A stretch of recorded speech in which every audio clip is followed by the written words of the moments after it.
Top Republican senator outraged over yet another intelligence leak. This time, the leak reveals a computer virus developed by the U.S. and Israel intended to crush Iran's nuclear program. South Carolina Republican Lindsey Graham back with me this week. He sits on the Senate Armed Services Committee and the Senate Judiciary Committee. And Senator, good morning to you. Good morning. I don't know if you've settled down since last week, have you? I mean, you're still fired up over this. Yeah, I count the 10 a lot. I've gone from being really angry, quite frankly, to just resolved because, you know, we had a discussion last week about the damage being done to our national security programs designed to protect us all. And I guess I've concluded this, Bill, that there are senior officials in the White House who have consciously engaged in leaking classified information to the media to make the White House and this president look strong on national security. There's a good evidence trail to suggest that. And Attorney General Holder's decision to appoint two U.S. attorneys that he controls that do not have the power of a special counsel to look into this, one of which was a donor to President Obama and a campaign volunteer, is not within precedent of what we've done in the past. You don't think that's sufficient then, clearly, based on that answer? It is clearly not. And put it in context of the executive privilege claim. You know, generally speaking, executive privilege is designed to protect a president when he interacts with his agency, with the executive branch members he's supposed to supervise. This is a probe into who authorized a program that led to the killing of a border agent. And it is not a political inquiry. We're trying to find out how Fast and Furious got so out of control that led to the death of Agent Terry. And the president said he had no knowledge of it. So it's just an odd time to claim executive privilege. If the president himself says he has no knowledge of the program, then why stop the Congress from finding out how a program got out of hand to the point that agent got killed? I understand the point you're making with that. But in your first answer, you said this leak comes from the White House. Oh, surely. Are you ready to name names?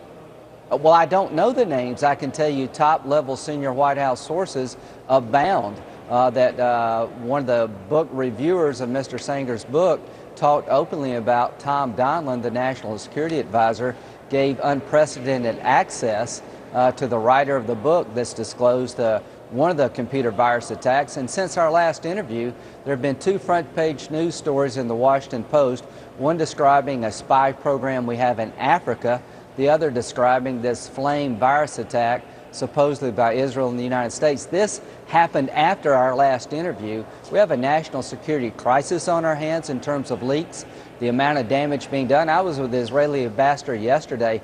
I can promise you this is hurting our relationship with our allies throughout the world. What did that ambassador tell you specifically as it relates to Iran's nuclear program?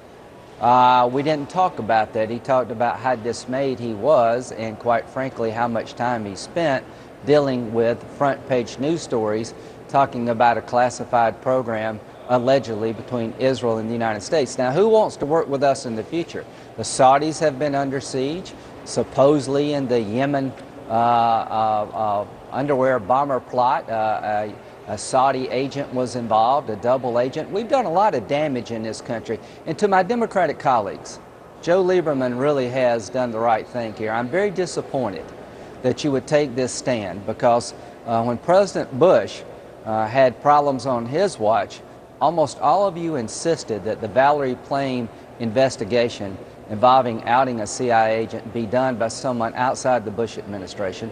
Jack Abramoff was an allegation of a lobbyist dealing with high-ranking Republicans, and all of you insisted that a special counsel, independent counsel, be appointed for the good of the nation. You're silent now, and that's unacceptable. I am resolved to make sure that Eric Holder has to pick someone different and new with the powers of a special counsel that he doesn't control, that can do this in a way good for the nation, and it is unacceptable. The process that he's laid out is unacceptable. The damage being done is enormous, and we will not let this stand. This is not good for the country to set this precedent. Two quick questions. You're not letting this go.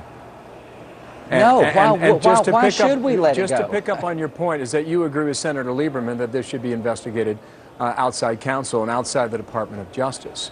This program was launched apparently 5 years ago. I mean, is it possible that perhaps it's run its course and perhaps, you know, you're 5 or 6 or 7 generations down the road with new software programs that are heading into Iran? Does that make you feel any better?